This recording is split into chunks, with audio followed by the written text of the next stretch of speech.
ये बोलते ना। अरे भैया भैया पीछे आइए भैया। चले चले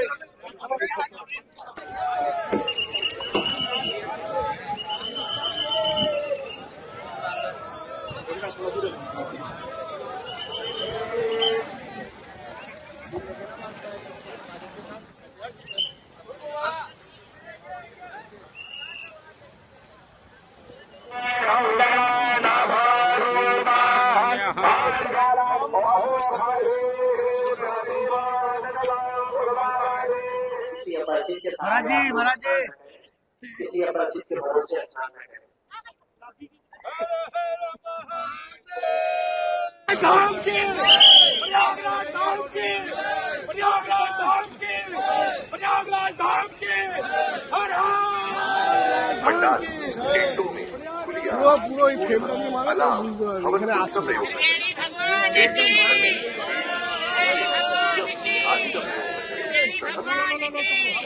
प्रयागराज में माघ मेले की शुरुआत हो गई है और साधु संत पंचकोसी यात्रा निकाल रहे हैं।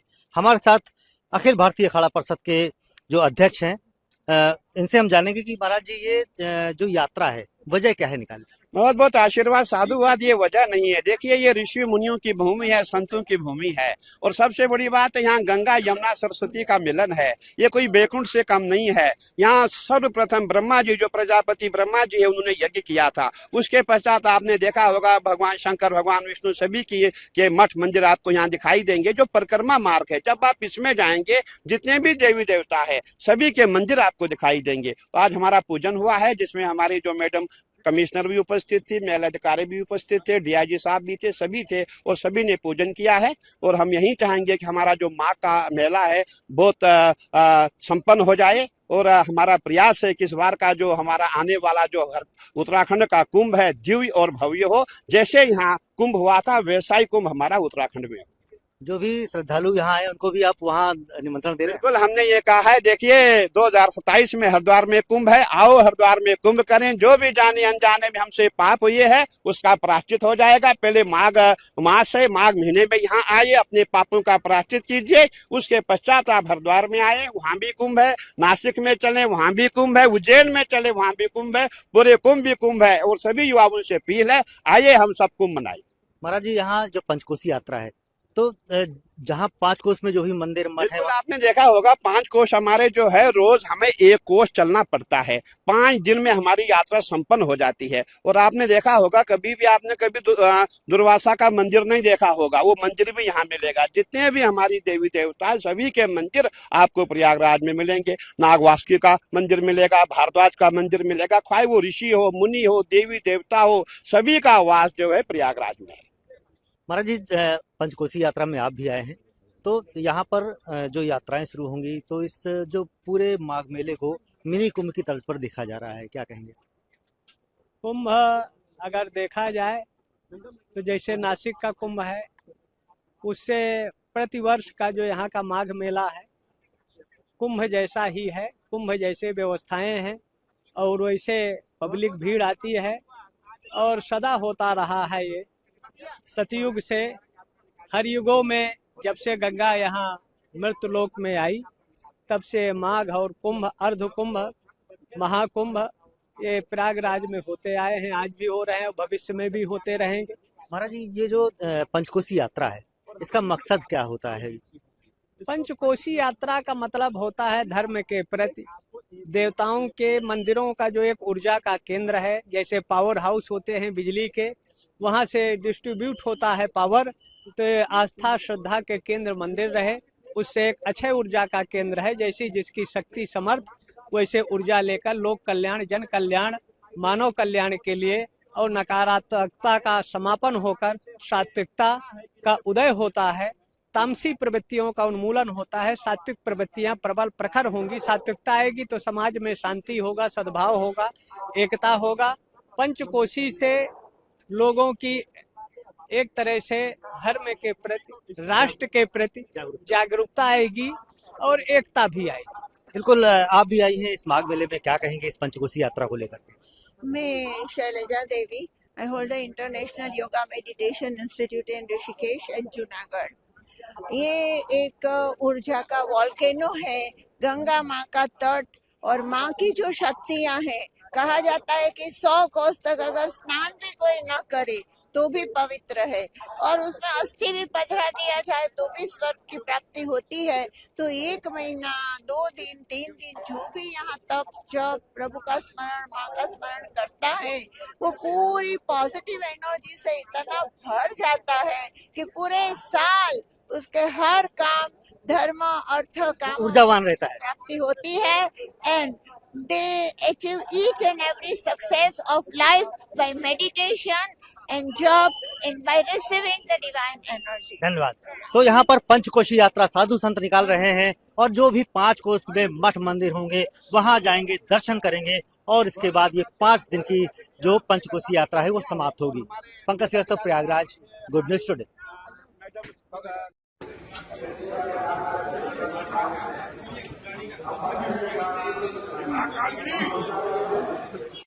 का भी है, द्वारकाधीश का भी है ना, तो द्वारकाधीश का भी है जो समस्त हमारे जो देवी देवता है उसमें चावल और ये और आपके हाथ से नारियल अभी नारियल आपने फोड़ दिया तो अभी लोग खा कर कार्यक्रम में तुम तो आप लोग लेकिन आप लोग अच्छा आएगा ना, आप लोग खाने देंगे तो अच्छा है।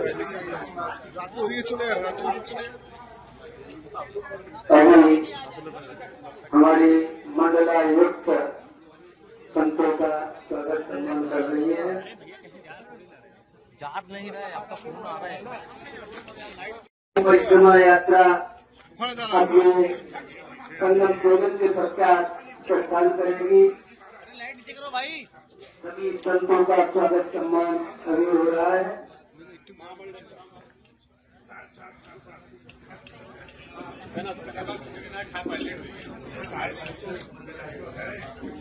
हमारे मंडलायुक्त के द्वारा सभी संतों का पूजन सम्मान समारोह हो रहा है।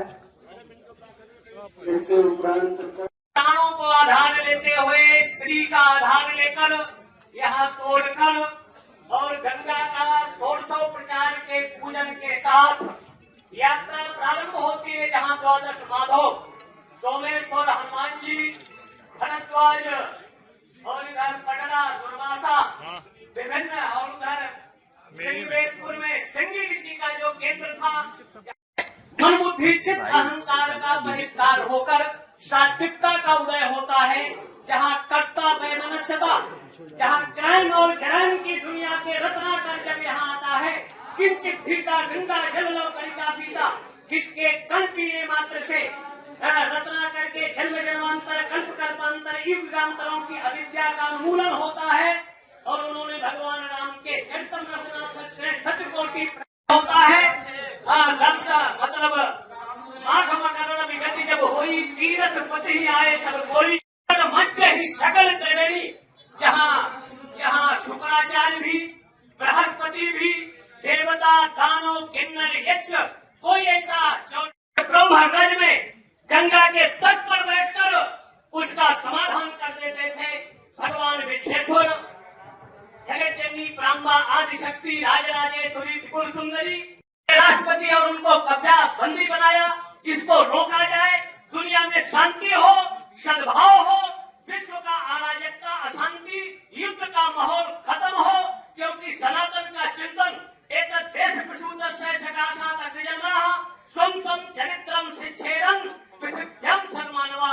दुनिया में शांति हो, सद्भाव हो और हमारे संरक्षक अखाड़ा परिषद के सभापति और आगे की सूचना आपको देंगे, कार्यक्रम की जानकारी देंगे।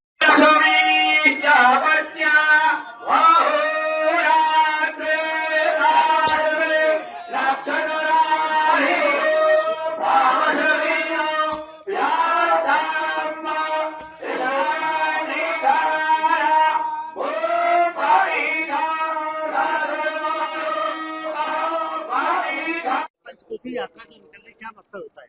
देखिए, पंचकोशी यात्रा अनादिकाल से निकलती रही, क्योंकि प्रयाग आने के बाद से जब तक द्वादश माधव का दर्शन नहीं कर लिया जाए तब तक ये यात्रा पूर्ण नहीं मानी जाती।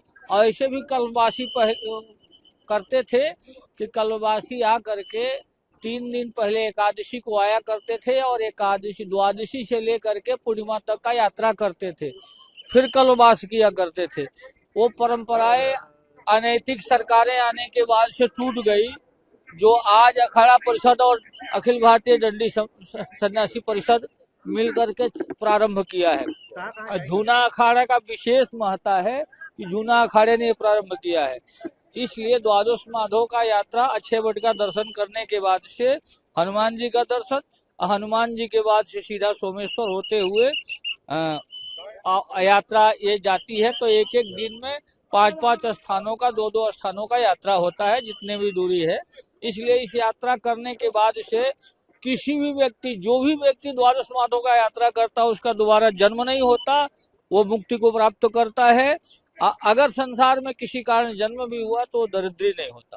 पंचकोसी यात्रा की शुरुआत हो रही है, क्या वजह है पंचकोसी यात्रा कर रहे हैं? ये सनातन पुरातन यात्रा है, सदैव होती रही। त्रिवेणी ब्रह्मद्रवा गंगा प्रेमद्रवा यमुना के मिलने से अदृश्य सरस्वती का उद्गम होता है, जो पूजन कर यात्रा का प्रारंभ होता है, जिसमें अक्षय वट, समुद्रकूप, सोमेश्वर, दुर्वासा, पडिला, द्वादश माधव, द्वादश आदित्य, आदित्यम गणनाथम रुद्रम चकेश्वम, इन पंच देवताओं के पूजन के साथ 1 मास यहाँ कल्पवास होता है। और 5 दिन की ये परिक्रमा याज्ञवल कभी भरद्वाज जी ने इसको प्रारंभ किया था।